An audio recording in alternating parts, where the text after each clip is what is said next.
Псалме 18 есть такие слова: «Небеса проповедуют славу Божию, и о делах рук его вещает твердь». Бог наш Творец, Он создал все вокруг.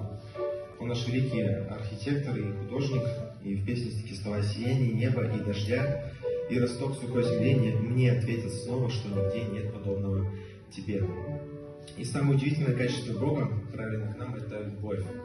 Бог отдал своего Сына, чтобы мы имели спасение. И нет слов, чтобы описать полноту любви Твоей, как прекрасен Ты, Господь души моей. Слава Богу. Ты меня наполни святостью Твоей.